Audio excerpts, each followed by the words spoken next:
Pag-aralan natin na salita ng Diyos sa sermon na may titulong, ang unang pagdating na si Jesus at ang ikalawang pagdating na Kristo na si An Sang Hong. Pumarito ang Diyos sa lupa sa laman, upang ituro sa sangkatauhan ang daang patungo sa kaharian ng langit. Ang daan para matanggap ang kapatawaran ng mga kasalanan at ang daang tungo sa kaligtasan. Kung babalikan natin ang kanyang unang pagdating, 2,000 taong nakalilipas, maraming relihiyosong grupo ang nag-aangkin noon na naniniwala sila sa Diyos. May isang relihiyosong grupo na gumagalang sa kautusan ni Moises at sa Diyos Jehovah sa ilalim ng pangalan na Judaismo. Sa ganitong sitwasyon, dumating ang Diyos sa lupang ito sa laman. Sa John chapter 1 verse 14, nasusulat, at naging tao ang salita at tumahang kasama namin. Ang Diyos na siyang salita ay pumarito sa lupa sa laman. Dumating siya bilang isang tao sa pamamagitan ng katawan ni Maria. Siya ay may parehong anyo ng tao na gaya ng sa atin. Dahil dumating siya na may parehong anyo na gaya ng sa atin, may mga mata, ilong, bibig at mga tainga. Maraming tao ang hindi nagawang makita si Jesus bilang ang Mesiyas, ang Kristo o ang Diyos sa laman. Bilang resulta, trinato nila si Jesus ng walang galang. Sinubukan nila siyang batuhin. At nabigo silang maintindihan ang biyaya ng kanyang pagdating sa lupang ito para magbigay sa atin ng kaligtasan. Marami tayong makikitang record ng panahong iyon nang tinanggihan nila si Jesus ang Mesiyas. Pero may mga banal ng sinaunang simbahan na tumanggap kay Jesus bilang Mesiyas at tagapagligtas. Ipinangako ng Diyos na ipagkakaloob niya sa mga taong ito ang korona ng buhay na hindi mawawala kailanman. Pareho ito sa panahon natin ngayon. May dahilan kung bakit ang Diyos ay dumating sa laman, kapwa sa kanyang una at ikalawang pagdating. Hindi ba't dapat nating malinaw na maintindihan ang dahilang ito para matanggap ang Mesiyas na dumating sa laman? Kung hindi, gaya ng nangyari noon sa panahon ng kanyang unang pagdating 2,000 taong nakalilipas, mauulit ang kasaysayan sa kanyang ikalawang pagdating. Dahil hinusgahan nila ang Diyos, batay sa kaalaman ng mga taong may kapangyarihan, inisip nilang, paano magiging tao ang Diyos? Ito ang dahilan kung bakit nila siya sinubukang batuhin at binansagang sekta ng mga Nazareno. Pag-isipan natin ito ng ilang sandali. Maliligtas ba ang mga nagpako kay Jesus sa krus? Hindi kailanman. Bakit hindi sila maliligtas? Isa lang ang dahilan. Hindi nila nakilala ang Diyos ng tama. Pinagmalupitan nila ang Diyos na nagpakita sa kanila ng kabaitan. Dumating ang Diyos sa lupang ito para bigyan ng isa pang pagkakataon ang mga makasalanang pinatapon dito sa lupa na makatanggap ng kapatawaran ng mga kasalanan. Gayunman, muli nila siyang tinanggihan sa lupang ito. Kaya wala na ang pagkakataong ito.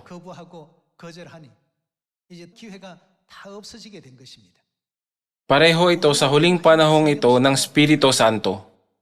Ipinanumbalik ng Diyos ang mga katotohanan na sinaunang simbahan, ang Sabat, ang Paskwa, ang 7 kapistahan sa 3 panahon, at ang lahat ng tuntunin ng bagong tipan. Tulad ng tinatag niya, 2,000 taong nakalilipas. Gayunman, hindi siya nakikilala ng mga tao. Kaya paano nila siya tinatrato? Pareho ito sa nangyari 2,000 taong nakalilipas. Napakasama ng pagtrato nila sa kanya. Nagsasabi sila ng mga bagay na gaya ng, ito ay erehiya. Paano nga ang isang tao ay nag-aangkin na Diyos? Makakapasok ba ang mga taong iyon sa kaharian ng langit? Pakiusap, isipin ang Hebrews chapter 9 verse 27. nasusulat at yamang itinakda sa mga tao ang mamatay na minsan at pagkatapos nito ay ang paghuhukom. Sinabi dito na pagkatapos ng kamatayan ng isang tao, ang Diyos ay gagawa ng hatol para matukoy kung ang tao ay mapupunta sa langit o sa impyerno. Hindi kailanman matatakasan ng mga tao ang ganitong sitwasyon. Nais nilang lahat na ipahayag ng Diyos ang hatol na maaari kang pumasok sa langit. Pero ano ang sinasabi ng Biblia? Hahatulan niya ang lahat ayon sa kanilang mga gawa. Kung ang mga nagpako kay Jesus sa krus 2,000 taon na kalilipas ay napunta sa walang hanggang parusa ng impyerno, ang lahat ng hindi tumatanggap kay Kristo na dumating sa ikalawang pagkakataon sa panahong ito at umahamak sa Kanya ay mapupunta rin sa walang hanggang kaparusahan. Kaya ipinapangaral natin ang tungkol kay Kristo Ansanghong na dumating na may pangalang Jesus sa unang pagdating at na may bagong pangalan ni Jesus sa ikalawang pagdating. Hindi ba? Buksan natin ang John chapter 1 verse 1. John chapter 1 verse 1. Sa simula ay ang salita, at ang salita ay kasama ng Diyos, at ang salita ay Diyos. Ang salita ay ang Diyos na lumikha ng sansinukob at ng lahat ng bagay na naroroon, hindi ba? Ang Diyos na iyon ay darating sa lupang ito sa parehong anyo ng tao na gaya ng sa atin. Chapter 1 verse 14. At naging tao ang salita. Ang salita ay Diyos. Hindi ba't nakarecord ito sa chapter 1 verse 1? Naging ano ang salita? At naging tao ang salita at tumahang kasama namin. At nakita namin ang kanyang kaluwalhatian. Kaluwalhatian gaya ng sa tanging anak ng Ama, puspos ng biyaya at katotohanan. Dito, sino ang tinutukoy na tanging anak? Ito ay si Jesus, tama? Kaya ang Diyos na si Jehovah ay nagsuot ng laman at pumarito sa lupa na may pangalang Jesus para ituro sa sangkatauhan ang daang tungo sa kaligtasan. Ayon sa John chapter 1 verse 1 at 14, ang Diyos ay tumahang kasama natin at nakita natin ang kanyang kaluwalhatian. Kaluwalhatian gaya ng sa tanging anak, iyon ay si Jesus. Gayunman, iba ang tingin ng mga Hudyo at ng mga relihiyosong pinuno kay Jesus noong panahong iyon. Tingnan natin ang John chapter 10. Tingnan natin ang John chapter 10 verse 30 para makita kung paano nila trinato ang Diyos na pumarito sa lupa na magbibigay sa kanila ng pagkakataon para sa kapatawaran ng kasalanan at kaligtasan.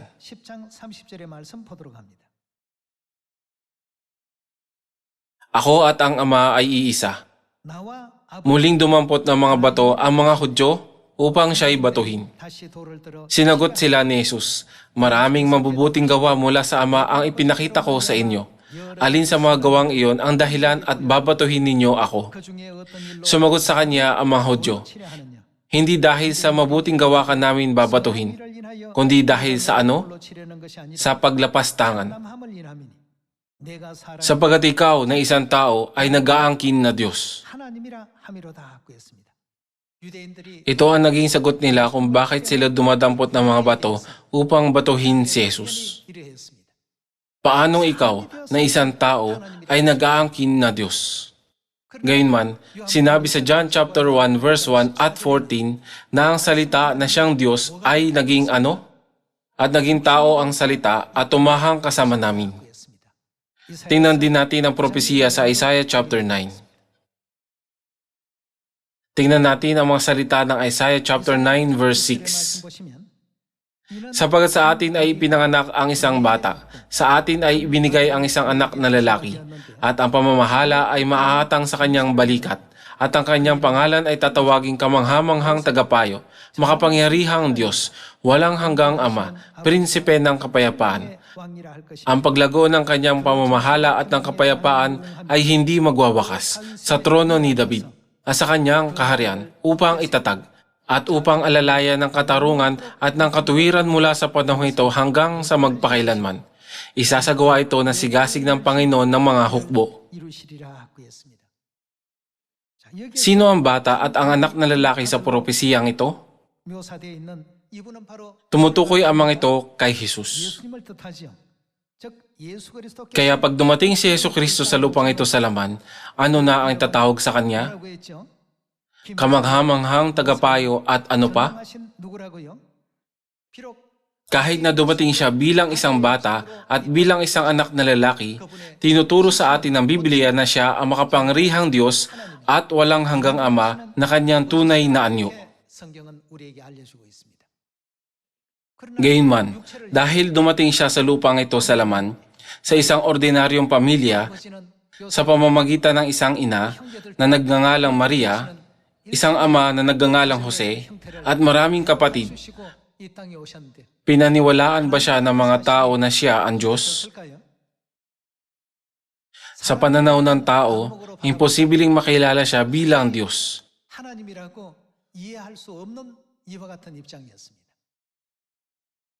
Kaya ano ang sinabi niya? Mapalad ang sinumang hindi natitisod sa akin. Dapat nating makilala ang Diyos ng tama. Dahil hindi nila siya nakilala, pinagkanulo ni Judas Iscariote si Jesus at sinabi ng mga tao na palayain si Barabas na isang tulisan at ipako si Jesus sa krus. Ang mga nakakakilala sa kanya ay hindi kailanman makakagawa ng ganoong bagay. Pareho ito sa panahon natin ngayon. Buksan natin ang Hebrews chapter 9. Tingnan natin ang Hebrews chapter 9 verse 27. At yamang itinakda sa mga tao ang mamatay na minsan at pagkatapos nito ay ang paghuhukom. Ay gayon din naman si Kristo na inihandog na minsan upang dalhin ang mga kasalanan ng marami. Ay magpapakita kailan? Sa ikalawang pagkakataon. Hindi upang harapin ang kasalanan, kundi upang iligtas ang mga sabik na naghihintay sa Kanya. Ang muling pagdating ni Jesus na magbibigay sa atin ng kaligtasan ay tinatawag na ikalawang pagdating. Sinabi niya na darating siya sa ikalawang pagkakataon. Kung gayon, ang mga sitwasyon sa Kanyang unang pagdating at sa Kanyang ikalawang pagdating ay dapat na magkaiba. Ito ay dahil alam nating lahat na mali ang paraan ng pagtanggap ng mga Hudyo sa Mesiya sa unang pagdating, hindi ba? Kung gayon, ano ang dapat nating gawin sa Kanyang ikalawang pagdating? Hindi natin dapat na sundin ang landas na tinahak nila. Ano ang dapat nating gawin? Pag dumating siya, dapat natin siyang kilalanin. At sundin ang Kanyang mga katuruan ng kaligtasan, tama? Sa kasamaang palad, sa 8 bilyong katao, kakaunti lang ang nakakakilala sa Kanya. Dahil kakaunti lang ang nakakakilala sa Kanya, ano ang tawag sa landas na ito ng katotohanan? Ito ay tinatawag na masikip na daan. Maaari din itong ipahayag bilang ang makipot na pintuan. Sinasabi ba ng Biblia na maraming tao ang pumapasok doon? Hindi. Hindi marami ang pumapasok doon. Hindi ba't ito ang sinasabi sa Matthew chapter 7? Nais kong maligtas ang buong sangkatauhan. Pero sinasabi ng Biblia na hindi lahat ng tao ay pinahihintulutang makaalam sa daang ito. Dahil nasusulat na, siya ay magpapakita sa ikalawang pagkakataon upang magdala ng kaligtasan, nangangahulugan ito na mabubuksan lang ang daan ng kaligtasan sa Kanyang ikalawang pagdating at kung hindi siya darating, ang mga tao ay mananatili sa kadiliman. Hanggang sa dumating siya sa lupang ito sa ikalawang pagkakataon, walang tao ang makakapagsabi kung ano ang katotohanan at kung ano ang kasinungalingan. Sa panahon ng kadiliman, ang Sabat ay inalis noong 321 AD. Noong 325 AD, ang Pasko ay inalis. Higit pa rito, noong 354 AD, ang Pasko na wala sa Biblia ay ipinakilala na tila isa itong katuruan ng Biblia. Gayun din, nilagay ang krus sa tuktok ng mga simbahan. Ang mga katotohanan ni Kristo ay isa-isang nawala, simula sa Sabat at Pasko. Samantalang ang mga bagay na hindi kailanman umiiral noon ay sunod-sunod na lumitaw. Ang mga ganitong uri ng mga simbahan na nakikita natin ngayon ay nabuo noong panahon ng kadiliman. Dahil wala na sa mga simbahan ang mga katuruan ni Kristo kundi sa halip ay puno na sila ng mga paganong relihiyosong ritual, ito ang malinaw na dahilan kung bakit si Kristo ay kailangang dumating sa lupang ito sa ikalawang pagkakataon. Kaya para matanggap natin siya, dapat nating malaman kung saan siya magmumula, kung anong katotohanan ang dadalhin niya, at kung ano ang kanyang magiging tanda, hindi ba? Sa kanyang unang pagdating, hindi siya nakilala ng mga tao. Sa tuwing nangangaral siya, nakikipagtalo sila laban sa kanyang mga salita at bumubuo ng mga opinyon na kumakalaban sa mga ito. Sa ganitong paraan, ang mga Israelita ay humantong sa pagparatang kay Jesus, sa paglilitis sa kanya, at sa pagpapako sa kanya na walang kasalanan sa krus.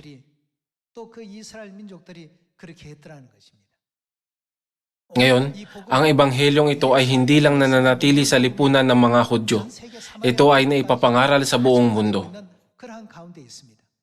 Ngayon, kumpirmahin natin ang propesiya na darating siya sa lupang ito sa ikalawang pagkakataon. Tingnan natin ang Micah chapter 4 verse 1.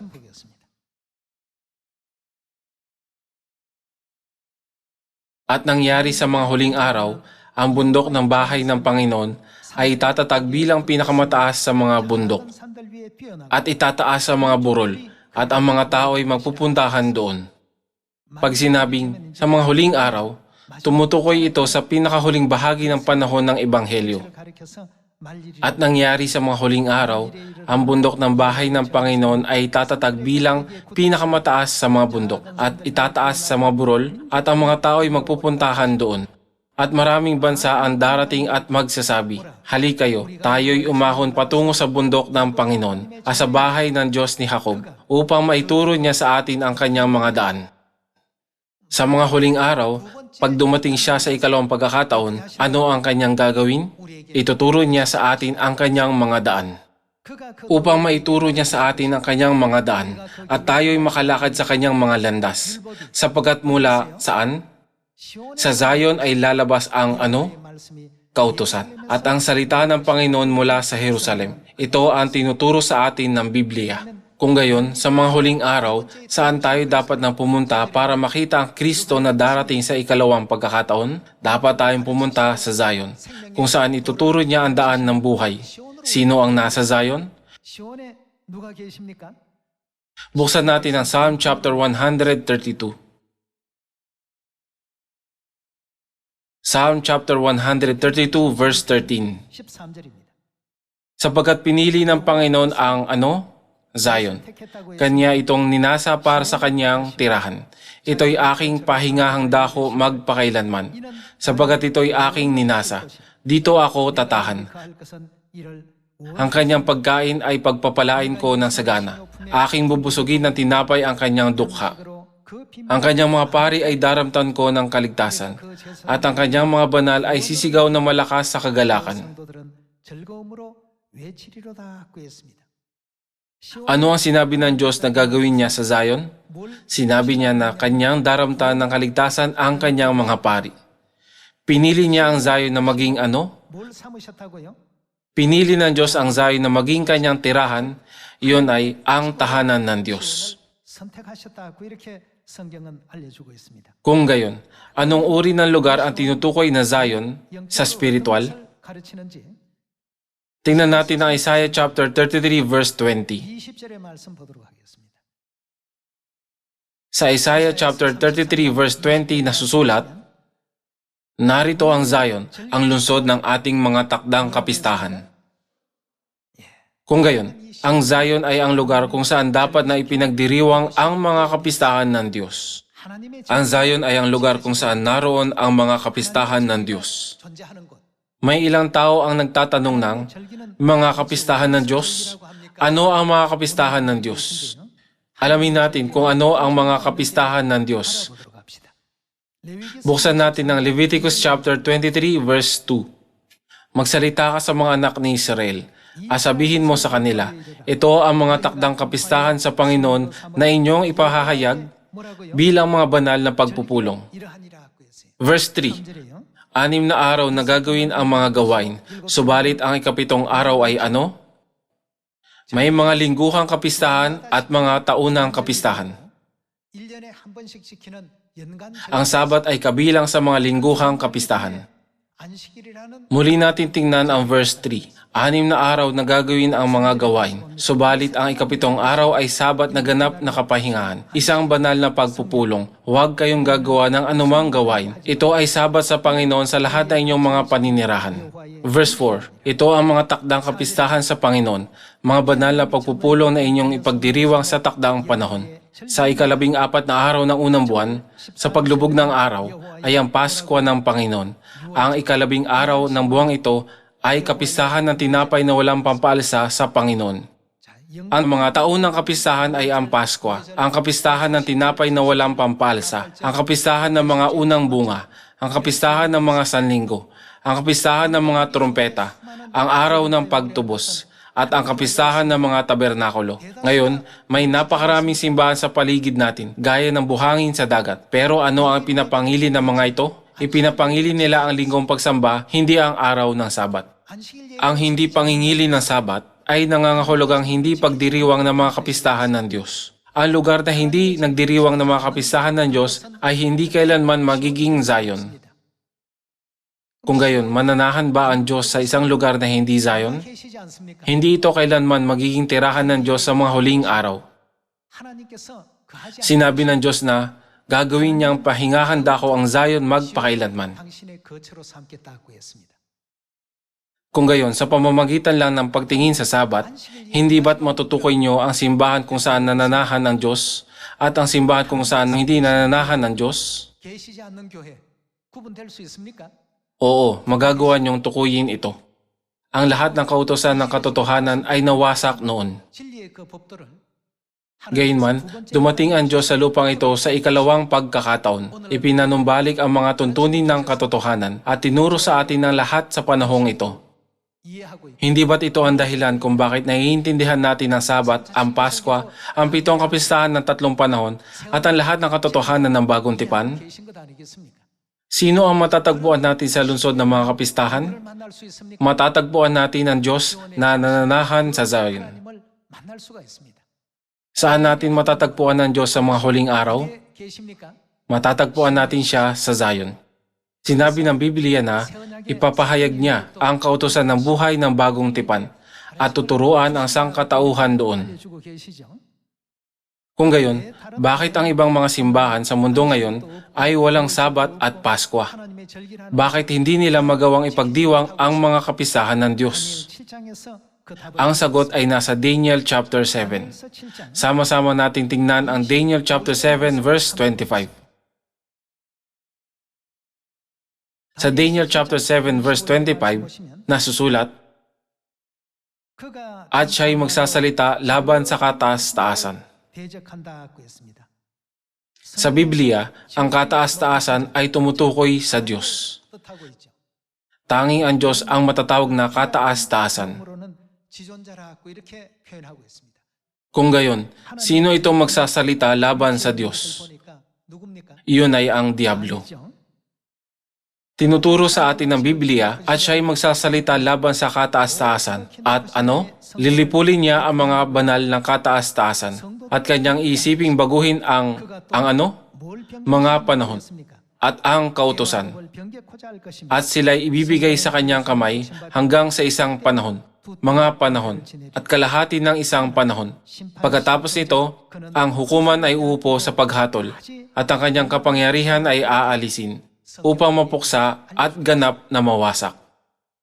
Gaya ng pinropesiya sa Daniel chapter 7, ang mga panahon at ang kautusan ng Diyos ay mabilis na nabago noong ika-4 na siglo. Siyempre, may kaunting palatandaan na ng paglabag sa kautusan bago pa man ito tuluyang nabago. Gayunman, lumala ang paglabag noong 321 AD nang alisin ng impero ng Roma na sumasamba sa Diyos-Diyos ang araw ng Sabat at isinabatas ang utos sa pangingilin ng linggo.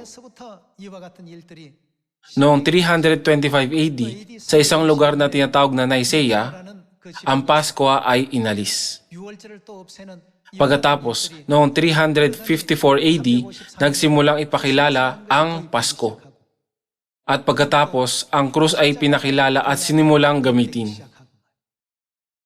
Ang lahat ng paganong kagawiang ito ay isa-isang pumasok sa simbahan at nabuo ang simbahan na gaya ng mga simbahan ngayon. Ang mga simbahang ito ay hindi ang simbahang tinatag ni Jesus. Sa 10 utos, ibinigay ng Diyos ang ika-4 na utos na alalahanin mo ang araw ng Sabat upang ingatan itong banal. Pero pinalitan ito ng simbahang Katoliko ng alalahanin mo ang araw ng Panginoon upang ingatan itong banal. Ito ay natupad alinsunod sa propesiya ng Diyos. Gaya ng nasusulat, ang lahat ng pagbabago sa mga panahon at mga kautusan ng Diyos ay nagmula sa Kanya na kumakalaban sa Diyos. Ang Diyos mismo ay dumating sa lupang ito para ituro sa sangkatauhan ang Kanyang mga kapistahan. Sa kabilang banda, nagpakalat si Satanas ng maling impormasyon para gawing walang kabuluhan ang mga kapistahan ng Diyos at upang baguhin ang mga katuruan ng Diyos gaya ng nakita natin sa propesiya ni Daniel.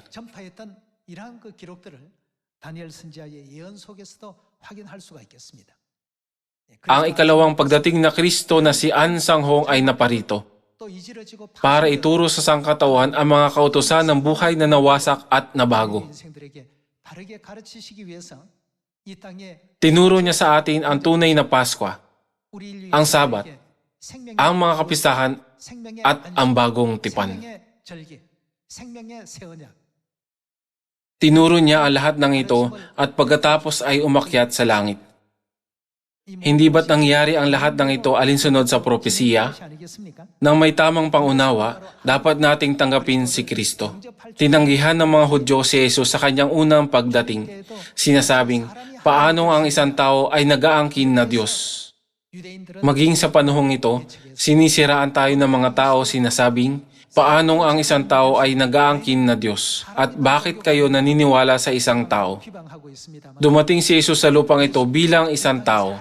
Ang relihiyon na hindi tumatanggap kay Kristo na dumating sa lupang ito bilang isang tao ay hindi kailanman matatawag na Kristyanismo. Sa 2 John, patunayan natin kung paano ipinaliwanag ng Biblia at ng mga propeta ang tungkol sa bagay na ito. 2 John chapter 1 verse 7. Maraming mandaraya na lumitaw sa sanlibutan.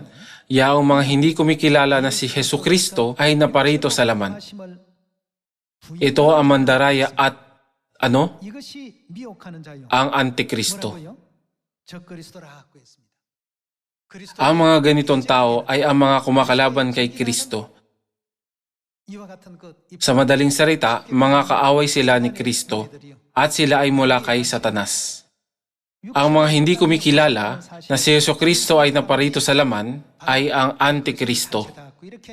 Malinaw na ipinapaliwanag ng Biblia ng mga apostol at ng mga propeta ang bagay na ito sa ganitong paraan. Gayunman, ngayon, gaya ng 2,000 taon na kalilipas, sa panahon ng unang pagdating, may problema sila sa mismong katotohanan na ang Diyos ay dumating sa laman. Sa palagay nyo, wala bang kapangyarihan ng Diyos na gawin iyon? Kahit tayong mga kaluluwang nagkasala sa langit ay maaaring magsuot ng laman.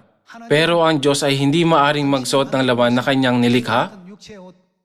May katuturan ba ito? Ang Diyos na makapangyarihan sa lahat ay maaaring magkatawang tao at maaari din siyang umiral sa Espiritu. May kapangyarihan ng Diyos na gawin ang anumang kanyang naisin. Ano ang sinasabi sa atin ng Biblia tungkol sa mga nagsasabing ang Diyos ay hindi maaaring pumarito sa laman? Ang mga ganitong tao ay ang mandaraya at ang Antikristo. Iyon ay ang mga bulaang Kristo at ang mga kumakalaban sa Diyos. Ngayon, makikita natin na may napakaraming pagkakatulad sa pagitan ng sitwasyon ng unang pagdating na Jesus at ng ikalawang pagdating na Kristo na si An Sang-hong. Para matanggap si Kristo sa panahong ito, dapat tayong manahan sa Zion, kung saan ipinagdiriwang ang mga kapistahan. Ano ang sinabi ng Diyos na gagawin niya sa kanyang kautusan sa Zion sa mga huling araw? Magpapakita siya sa ikalawang pagkakataon para ituro ang kanyang mga kautusan sa buong sangkatauhan upang akayin ang mga tao tungo sa kaligtasan. Naniniwala sa mga propesiya, lubos tayong maniwala sa salita ng Diyos at tanggapin si Kristo. Ano man ang hadlang na ibato sa atin ng mundo. 2,000 taon na kalilipas, labis nilang ininsulto si Jesus. Tinawag nila siyang sekta ng mga Nazareno. Maging si Apostol Pablo, isa sa mga dakilang apostol ng sinaunang simbahan, ay tinawag na pinuno na sekta ng mga Nazareno gaya ng nakarecord sa Acts chapter 24. Iyon ay dahil naniwala siya sa Diyos na pumarito sa lupa bilang isang tao.